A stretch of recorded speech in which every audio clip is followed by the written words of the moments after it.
I'm Famita Rashid from InfoWorld. I'm at RSA conference with Patrick Harding from Pingidentity. We're going to be talking about the future of password, or as I like to call it, Password Plus.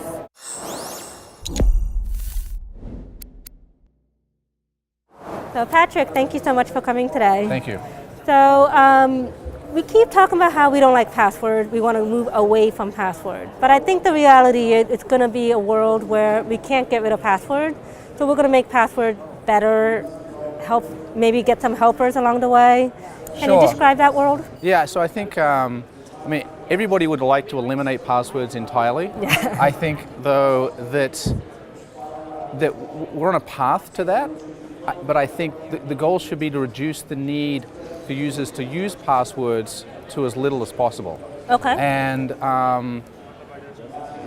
what we can start to do, and what some technology is emerging to do, is to sort of look at pieces of information about you, sort of context about you, and analyze that again and again and again and again to determine who you are. So it sort of becomes almost like a continuous authentication, all right, sort of model that you get to.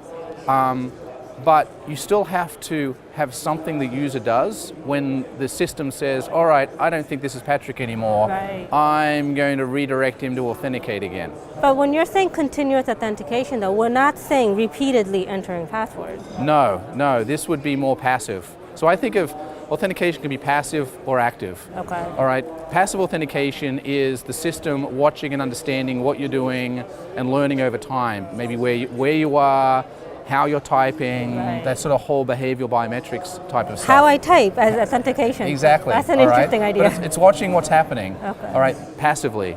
And when the system suddenly decides, all right, maybe I'm not sure this is Patrick anymore, it generally shifts into some sort of active authentication. Okay. And we've traditionally thought of that as type in a password, but it could also be swipe in my native application on my phone or things like that. Okay. But still today, the notion of somebody remembering something is actually still a pretty strong way to authenticate them effectively. Exactly. Unfortunately, it needs to be complemented with some other form of authentication. So when you shift from that passive model to the active model, I think the best case would be, hey, type in your password, but also a second factor as well in combination. But we only want to be doing that very, very rarely. Sort of thing. We want to not every hour. I guess we don't want to create the fatigue of the second factor. Exactly. You want to basically start to sort of only use that very, very occasionally. Maybe once a week. Maybe once a month. So do you see it as a time-based or can it be transaction-based? It can definitely be transaction-based. I mean, that's where you incorporate risk.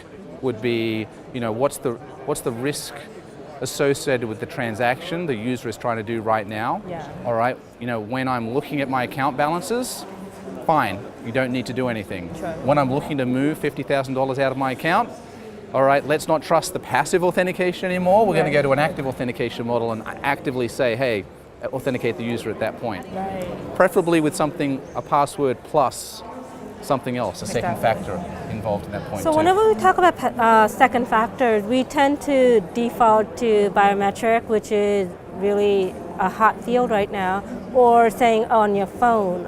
Are there other types that you think have promise that maybe we just don't hear much about? I think biometrics is still a stretch right now. A stretch meaning in terms of implementation? In terms of implementation. Okay. What we've done with, say, Touch ID on the iPhone is a form of biometrics, but again, it comes back to the fact that you still have to have a PIN on your phone before you can enable Touch ID. Oh, okay. Right. Okay, so that's sort of there. Plus, the biometrics never leaves the phone. All right, I'm a strong believer in not having biometrics stored in a central service somewhere. Yeah, all right? Exactly. I've only got 10 fingers. I don't want one of my fingerprints to be stolen and now I've only got 9 options left, sort of thing. Exactly. So biometrics should be kept close to the device, all right? Preferably is a great way to unlock the device. I think from a user experience standpoint, it's a fantastic way to do it. But when we start to sort of talk about the second factor beyond the password, the mobile device, the smartphone, is a phenomenal model for achieving the something you have associated with 2FA. Exactly. All right, it gets past a lot of the cost associated with shipping someone a token or something like that. it's a smart device. Most you can do people a lot more. have them. Yeah, you can do a lot with it. Right. So everybody has one. So it's a fantastic way to start to achieve 2FA. It's taking it a step further than what we've seen over the last 5 or 6 years, where somebody might sort of send you a text message with a one-time password. We can get better than that. I don't think that user experience is great. I don't like the idea of having to read something and type it in.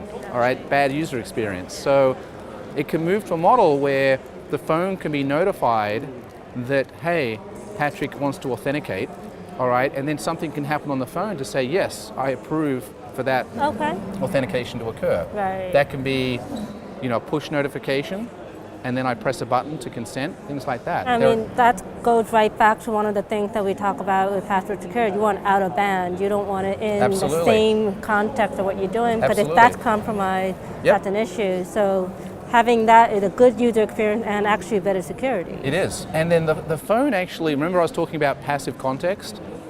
You don't have to just look at, hey, did Patrick consent or swipe the application to say log me in? The phone is also introducing lots of other pieces of context about me, like geolocation, where I am. Oh. All right.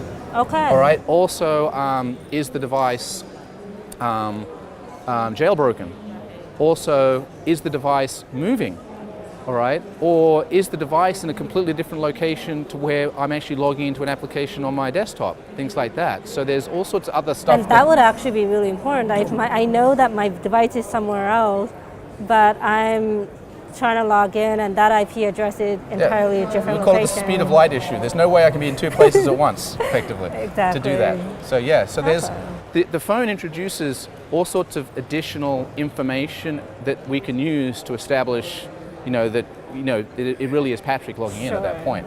But again, it still comes back to a password of some form that I type in, because if I lost my device, lost my phone, I don't want somebody picking it up and just being able to use it. Exactly. All right? You still want that password there. Exactly. Now, there is some technology emerging that can get past that. So something called FIDO, Fast Identity Online, is an effort to start to use the device as your primary authenticator. Okay. So no password, just my device. Right. All right, I have to unlock it with a fingerprint, and from there, I'm going to use that to authenticate, essentially. I mean, I've seen some of the early efforts for FIDO with the YubiKey. Yep. I mean, I have it on my Gmail, and it's such a lifesaver that, okay, I type it in, tap that, and I know that, as long as the person doesn't have that YubiKey, they can't get in my email. Yes. It's so reassuring. Yes, but